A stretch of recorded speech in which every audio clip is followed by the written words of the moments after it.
Halo, kami dari kelompok 2. Pada video ini kami akan membahas isu-isu lingkungan global. Di video ini kami akan membahas masalah lingkungan global dan komitmen dan kerjasama multilateral, isu lingkungan global, dan jasa ekosistem. Ekosistem banyak berubah dan mengalami degradasi terkait aktivitas manusia dan memenuhi kebutuhan hidupnya akan pangan, air, kayu, sandang, dan energi yang makin meningkat dapat menyebabkan ekosistem dieksploitasi. Yang pertama, MEAS.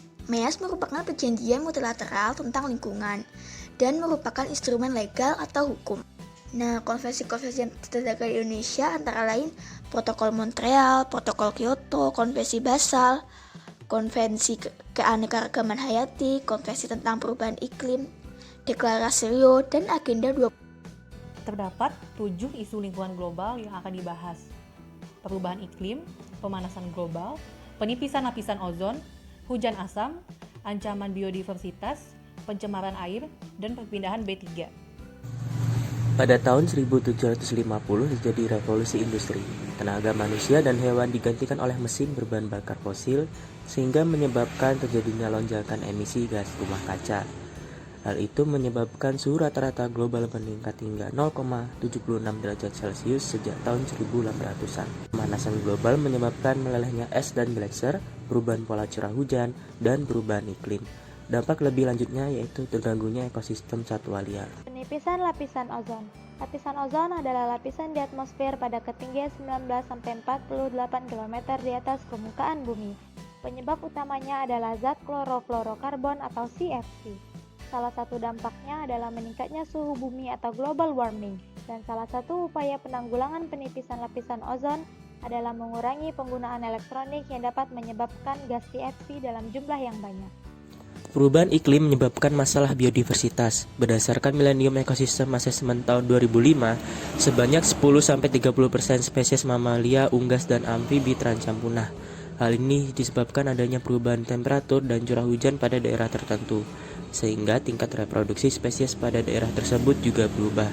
Hancurnya habitat satwa liar akibat pemenuhan kebutuhan lahan juga menjadi penyebab masalah ini.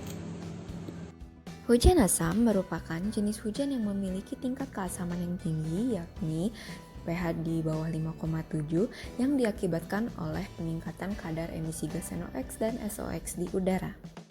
Dampak dari hujan asam antara lain dapat memicu penyakit tertentu, merusak kualitas bahan bangunan, dan mengurangi tingkat keasaman danau.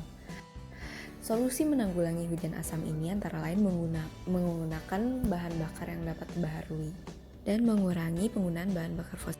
Pencemaran air adalah perubahan keadaan di suatu tempat penampungan air akibat ulah manusia yang ditandai dengan perubahan pada temperatur air, perubahan warna, bau dan rasa, mikroorganisme yang berlebih, dan sebagainya.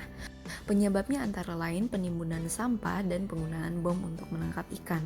Dampaknya bisa memicu banjir, erosi, tanah longsor, dan sebagainya. Solusi yang dapat ditawarkan adalah menghemat penggunaan air dan penggunaan produk ramah lingkungan. Pemindahan bahan berbahaya dan beracun atau B3 ini dilatar belakangi oleh 4 hal. Yang pertama, pesatnya perkembangan global bahan kimia yang meningkatkan penggunaan B3 pada berbagai kegiatan. Yang kedua, adanya perubahan pola hidup manusia dari carbohydrate based economy ke arah petrochemical based economy. Yang ketiga, akibat penggunaan limbah B3 yang tidak sesuai dengan aturan. Dan yang keempat, barang konsumtif dalam rumah tangga berpotensi mengandung B3. Jasa ekosistem. Ekosistem menyediakan beragam jasa ekosistem yang penting untuk manusia, makhluk hidup lainnya, dan lingkungannya. Bila terjadi kerusakan ekosistem, maka kualitas jasa ekosistem yang dihasilkan juga akan terpengaruhi. Jasa ekosistem dapat dibagi menjadi 4 kategori. Yang pertama, jasa penyediaan, misalnya bahan makanan. Yang kedua, jasa pengaturan, misalnya pengaturan kualitas udara. Yang ketiga, budaya, misalnya estetika. Dan yang keempat, pendukung, misalnya habitat berkembang biak. Sekian mengenai isu-isu lingkungan global. Kami kelompok 2 mengucapkan terima kasih.